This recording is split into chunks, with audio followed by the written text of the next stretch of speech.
They have lived alongside us for thousands of years, in different cultures, sometimes deemed sacred, sometimes prohibited. But only in Spain is there a totally endemic species that takes its name from the Iberian Peninsula.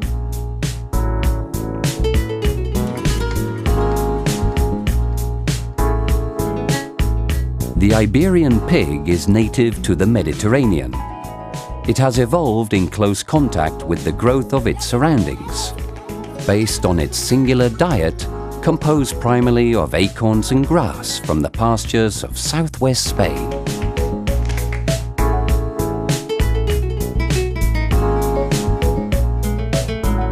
This species is characterized by its light coat of dark brown or black hair, its narrow legs and black hooves, as well as its hanging ears and long snout.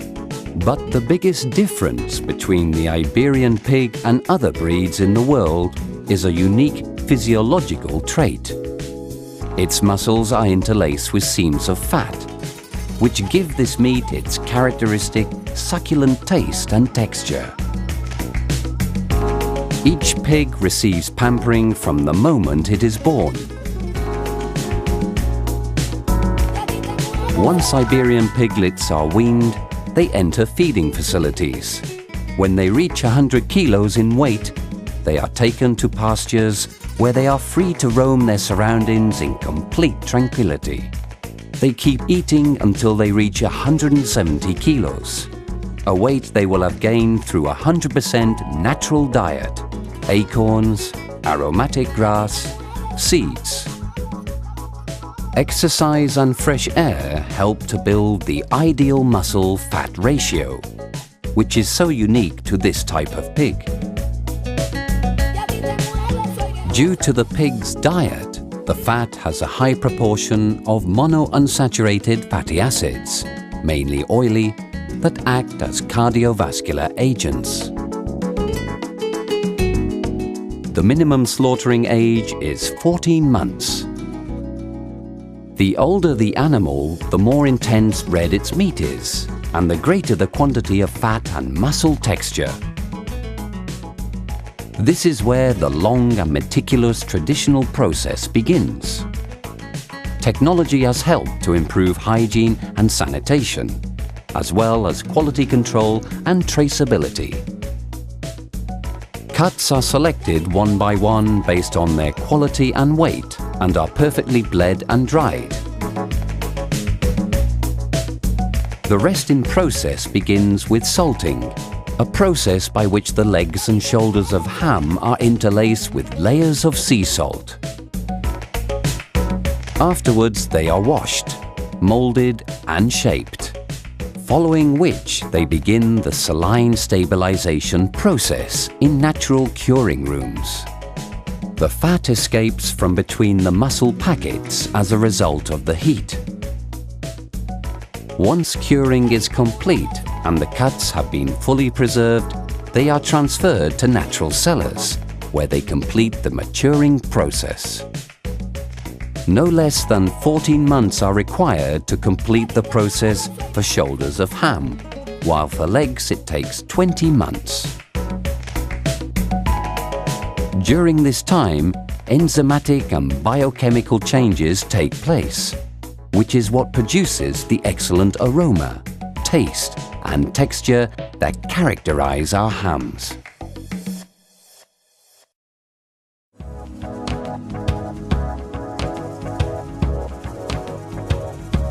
Slicing ham is an art that requires no more than a little patience and practice.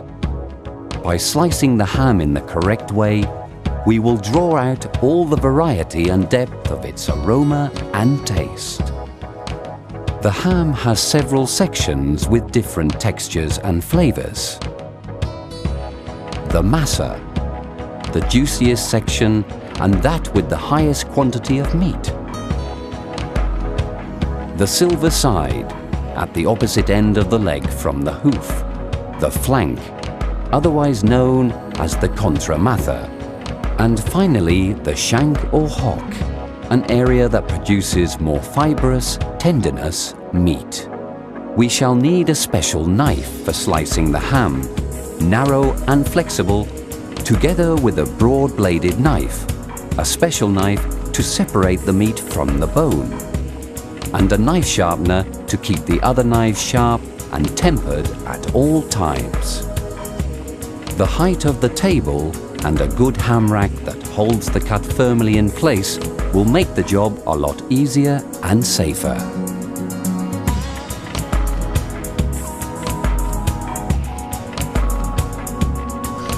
Make a deep cut in the shank before placing the leg of ham on the table. Beginning from this incision, extract the rind and the covering pork fat from the piece you are going to consume, conserving some strips of fat to protect the piece that is exposed. This area should always be clean of surface fat and rind, which will otherwise give the meat a rancid flavor. If the ham is going to be eaten the same day, as in this case, you can remove the rind and fat completely. Start with the main massa, with the hoof of the animal pointing up. Make straight cuts, keeping the surface flat and avoiding jagged or sloped cuts. The slices should be very fine, almost transparent. They should cross a section of the leg and should be no longer than 6 or 7 centimeters. Small enough to fit in the mouth comfortably. We recommend that you combine slices from the main section, the hide and the shank in each serving. Place a single layer of the sliced meat on the plate, leaving it flat or arranging it in waves, perhaps overlapping the slices.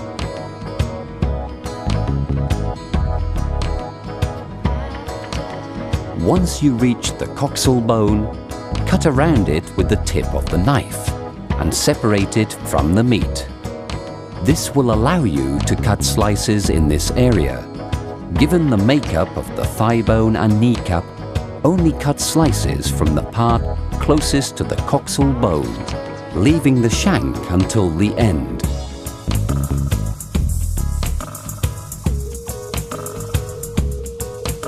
Continue by turning the ham over to cut from the rear flank and hide. To cut the shank or hock, first extract the fibula by making a deep incision and parting it to create a handle. You can cut slices or small cubes in this area. Finally, the leg bone and meat that cannot be eaten in slices may be cut into pieces. These are excellent ingredients for making stews, stock, croquettes, pies, and omelettes. The ideal temperature at which to eat this meat is between 20 and 24 degrees centigrade. A well-cut piece, weighing 7 kilos, would give us 35 plates of ham. 35 rations that can satisfy the most exquisite palates.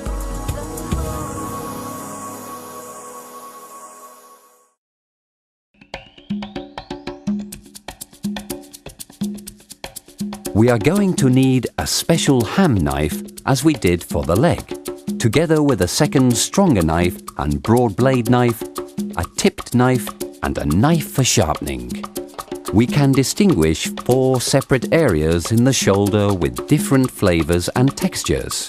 The massa, which is the meatiest and most flavorsome part, the silver side, the contramatha, and finally the shank, fore and hide shank, closest to the hoof. Once you have made a cut in the hock, place the shoulder of ham in the ham rack and extract the rind and pork fat to clear the area we are going to commence cutting.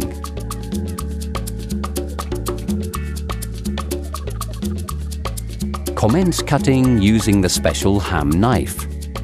Cut straight across, avoiding jagged or sloped cuts in the area of the massa. The strips should be almost transparent and should measure approximately 6 or 7 centimeters, small enough to fit comfortably in the mouth. Once you reach the blade, use the tip of the knife to separate the meat from the bone. This makes it easier to cut slices in the area close to the toe. From the rear shank, we can cut cubes that can be used to make delicious tacos. Once this section is finished, turn the shoulder over and fix it in the ham rack. The meat on the flank is somewhat less juicy than the main massa. We make the same type of cut that we made on the massa. To end, we finish off the meat that is left on the rear shank. Finally, the bone and any meat on the shoulder that we weren't able to cut into slices can be cut into small pieces and used to make stews, stocks, and other dishes. So, without any rush, we gradually extract the full essence of the meat on the shoulder. From a shoulder weighing around 4.5 kilos, we will get approximately 20 servings of excellent meat.